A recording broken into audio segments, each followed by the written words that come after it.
Bayan, sa February 25 po ay muling magsasagawa ng pagkilos ang maraming grupo para iprotesta ang korupsyon. Para po kumustahin ang latag ng seguridad sa gagawing trillion peso march mula kay Police Major Hazel Asilo, ang tagapagsalita ng National Capital Region Police Office. Magandang gabi po, Major. Si Clazel Pardilla po ito, kasama si Patrick De Jesus ng PTV. Good evening po, ma'am. Magandang gabi po, Ma'am Clay and Sir Patrick, at sa lahat po, isang magandang gabi. Apo.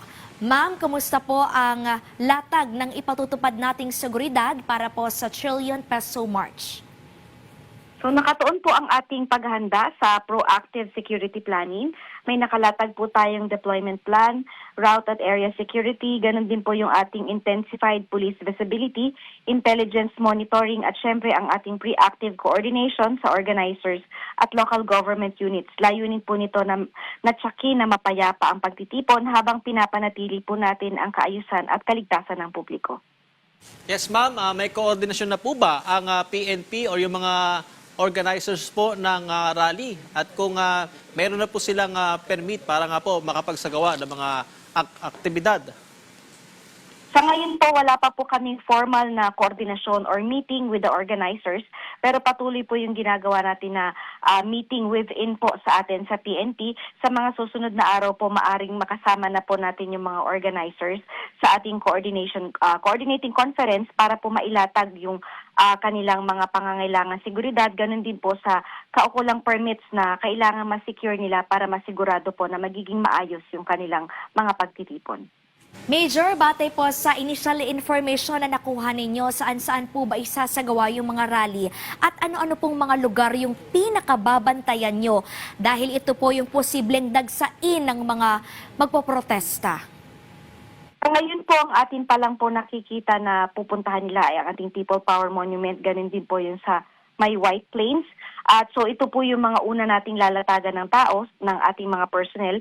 Sa ngayon po, yung kanilang magiging convergence areas ay inaalam pa po natin sa kanila, at yan po ay malalaman natin yung confirmed na mga lugar kung saan po magmumula yung mga dadalo po dito sa mga pagtitipon na ito. At yun naman po yung mga lugar din po na lalagyan natin ng mga deployed personnel para masiguro po na yung kanila magiging pagtitipon ay magiging maayos at mapayapa.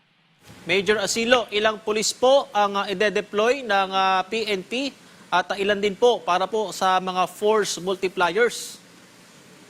Sa ngayon po, ang initial po natin na i-deploy na police ay nasa 11,498.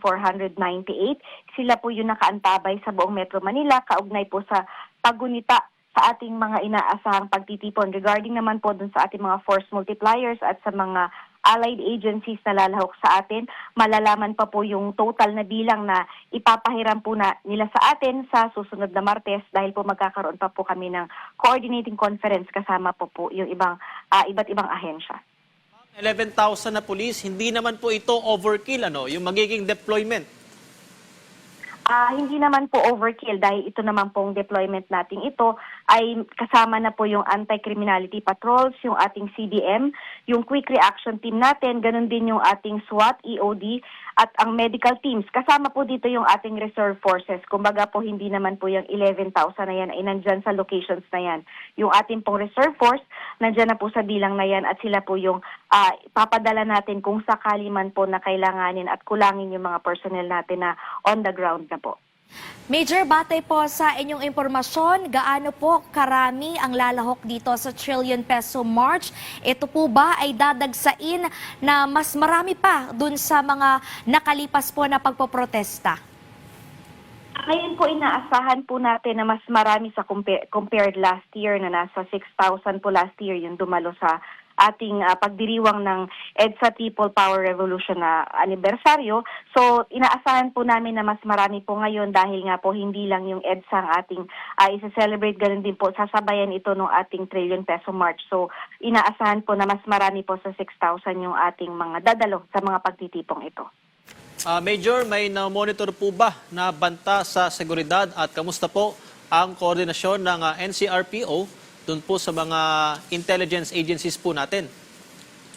Sa kasalukuyan po wala naman po tayong validated na intelligence report na may mga grupong may malinaw na plano ng panggugulo. Gayunpaman, patuloy po yung ating monitoring ng ating mga intelligence units upang maagapan po at matukoy at maharang ang anumang banta sa seguridad na maaaring mangyari sa mga susunod na mga araw. Nakahanda naman po ang PNP na tumugon sa anumang sitwasyon. Opo. Okay. Ma'am, ano po ang paalala natin sa mga lalahok at ganun din po sa ating mga pulis? Iginagalang po ng PNP ang karapatan ng bawat isa na magpahayag ng saloobin.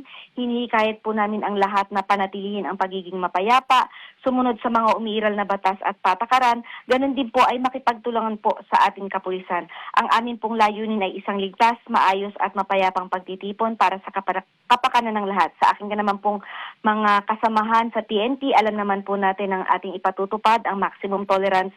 Ganon din ang paggalang sa kanilang karapatan na magpahayag ng kanilang mga saloobin at mga pananaw. Major, yung mga sasabihin po ba during the rally ay babantayan din po ng PNP? Kasi nga po dati, di ba, may mga monitoring po ng mga umano'y seditious statements. Yes po, isa po yan siguro sa ating titingnan, lalo na po kung itong mga sasabihin nila ay magkukos ng disturbance or mag-agitate po sa ating mga kababayan na dadalo dito sa mga pagtitipong ito. At sana naman po yung mga kababayan natin ay alam naman po nila kung ano yung pinunta nila doon, kundi ang mapayapang pagtitipon at ang pagse-celebrate ng anibersaryo ng EDSA.